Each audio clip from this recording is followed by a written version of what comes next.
everybody, welcome back to HomeRecordingMadeEasy.com and here on my YouTube channel. And today we're going to talk about my top 5 universal audio plugins, part 1, because there might be a part 2 coming pretty soon. So these are the 5 universal audio plugins that I use all the time, whether I'm mixing all in the box or whether I'm mixing a combination of plugins and hardware in a hybrid fashion.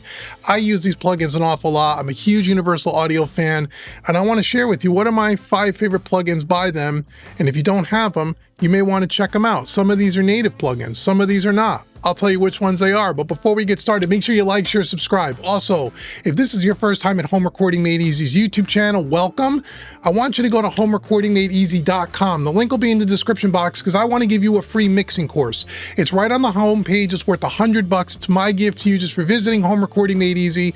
And if you stick around to the end of the video, I'm going to give you something else. Check this out. You're going to dig this, especially if you're new here. Okay, let's get into the system here into Studio One, and let me show you my top 5 universal audio plugins. Plugin number 1 is the Maag EQ. This is the EQ4.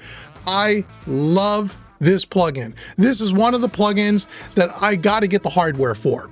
I've been using this plugin for years, use it on the master bus an awful lot. Sometimes I'll use it on lead vocals. The airband is just glorious. I love the airband. Very simple EQ to use, very effective.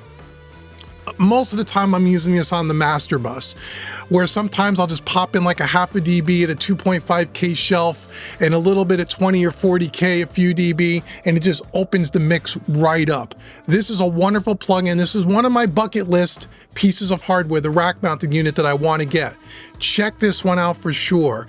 This is, I believe, for universal audio, you have to have the hardware. I don't believe this is a native plugin quite yet, but I'm sure it will be.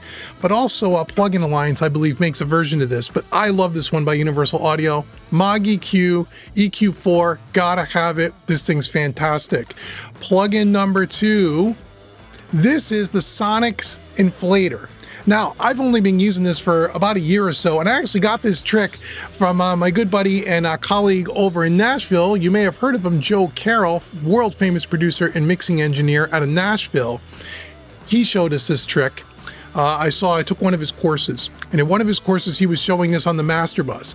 I didn't even realize this plugin even existed. The Oxford Inflator is kind of an expander, but it does a bunch of other stuff under the hood there too. You got to read the manual to talk about exactly what it does. It's like a compressor expander. This thing is great on the master bus just to add a nice little color and harmonic distortion. Usually I throw it on in its default setting. I take the effect up to about 25–30%. Thing sounds great. It just adds that little extra something. At the end of the mix, to give it a little bit more saturation, a little bit more interest, a little bit more vibrant color. This Oxford Inflator, when used sparingly on the master bus, is a fantastic plugin. And I got to thank Joe Carroll for turning me on to it, because this is something that he's been doing. And when I saw him do it, I said, let me check this out. And boy, what a difference it makes. Now I use it on every mix. That's plugin number 2. Plugin number 3. This is this is probably one of the best tape machine plugins I have. And I have a lot of them by a lot of different companies, and they're all great. This one is awesome. This one is a native plugin. Now, this is the Universal Audio Ampex ATR-102, the mastering tape machine. I use this all the time. Even when I'm working analog and I print the thing back, print my mix back into the DAW, after it comes through all the hardware in the console, this is usually on my print track. Love the way this sounds. Gives a nice, low, thick, but not muddy bottom end to your mix. Also will round off the top and just give it some nice warmth and just kind of glues everything together. Now, this thing is not subtle. This is a little bit more on the heavy side, although you can tweak it and make it a little more subtle. Most tape machine plugins that I own are way more subtle than this one. So this one, if you're looking for color, if you're looking for vibe, you're looking for warmth, this is the one to get, especially if you want it to really make an impact. A lot of great settings. I'm partial to the GP9 tape formula as well as the 456 tape formula, but you can play around with the presets. They have some really good presets. You can change some of the biasing and stuff. This is a great plugin. Great tape machine plugin if you're looking for something that stands up tall and is proud and is not subtle where you really don't hear what it does. this makes a massive amount of difference on your mix. But you want to be a little careful with it because you can't go overboard. And I typically will use 15 IPS per second. And this is one of the only tape machine plugins that I know of that goes all the way down to 3.75 and 7.5 IPS. I don't know any of them that go down to 3.75. But I usually will leave it on 7.5 or 15 typically. That's typically, but you can experiment with it. A lot of colors, a lot of things you can do. You can get under the hood here. You can enjoy it. You can adjust the sound of the transformers, the hiss and the hum. You can do all kinds of stuff here. The wow and flutter, the crosstalk, a lot of great control here, but it's still simple. It's not overbearing with too many settings. Great, great plugin. The ATR-102. Wonderful plugin. Nobody else makes this as far as I'm aware of. Hello friend, I hope you're having a blast watching this video. Hey, I wanted to give you a heads up about my new website for my mixing services called mixingmusicanalog.com. I have a limited amount of spots each month to take on new clients, and I'm super excited to chat with you about your next project. And if you're a first-time client, you'll get a 25% discount. So be sure to click the link in the description, check out the website, and let's set up a Zoom call together to talk about your music. Now back to the video.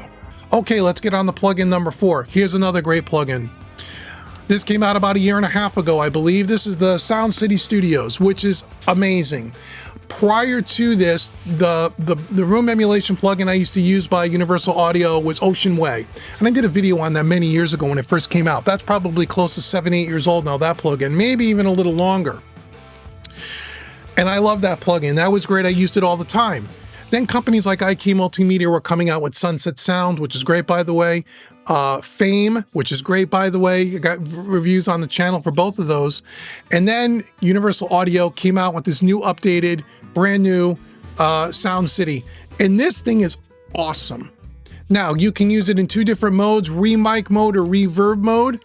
I use it in both, typically in remic mode.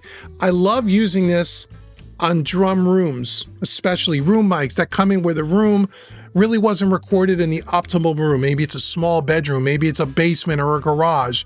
This thing puts you right in the middle of a world-class recording studio. So what I'll do is I'll use this as an insert, usually in the DAW, and I'll run it out to a pair of faders on my console, my room tracks, blend this thing in. It sounds wonderful. They also have a lot of different control here. You can open up the mixer, you can blend the 3 different mics, close, room 1, a near room, and a far room.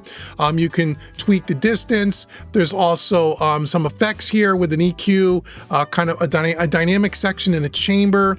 They got some great presets here, awesome on rooms. I've also used this on acoustic guitar, which sounds really good. Again, it's got a lot of different flavors here. This is really great if you recorded your source material in not the most ideal environments, this can really, really help. This is a wonderful plugin, and now is my go-to whenever I need some kind of a studio or room emulation over Sunset Sounds and over Fame. I like this one better. It's got more control. So that is the Sound City, really great. And then the last plugin here for today, this is a sleeper. Oh, and this Sound City is a native plugin, by the way. This next one is not a native plugin. This is a super old plugin. I've been using this for years. This thing is great. I talk about it all the time. This is the K-Stereo Ambient Recovery by Bob Katz, the legendary mastering engineer. This thing has been around forever, way back in the days of UAD 1.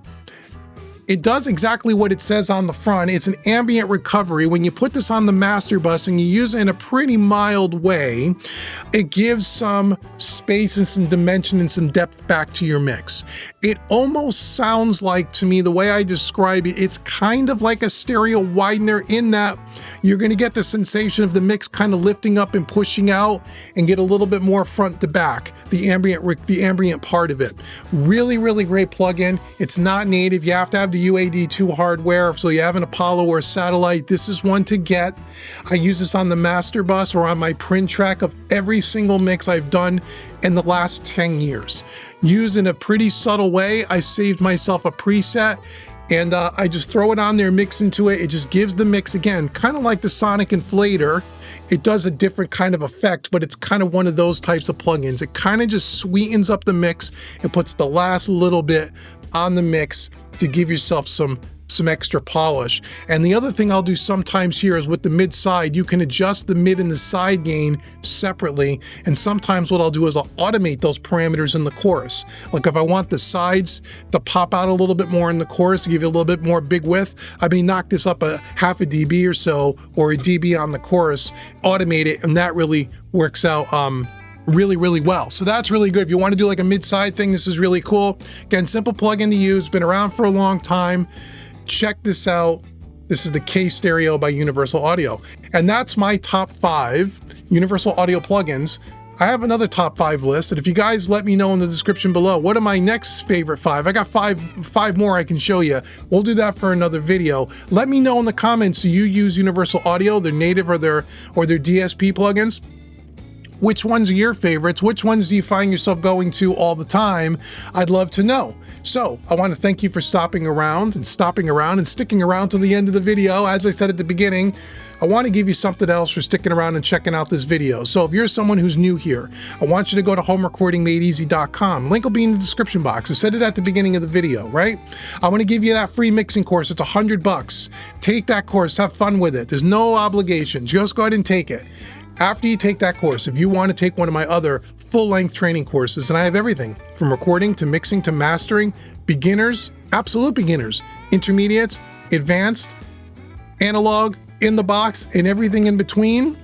If you want to take one of those courses, I want to give you a 25% discount coupon code. That coupon code is YouTube25. You stick that in at checkout. Any course on the website will take 25% off. So until the next video, if you guys let me know below, if you want to see the next 5 Universal Audio plugins that I really dig, that I use an awful lot, I've been Dave with HomeRecordingMadeEasy.com. Thank you so much for watching me, everybody. I'll see you in the next video.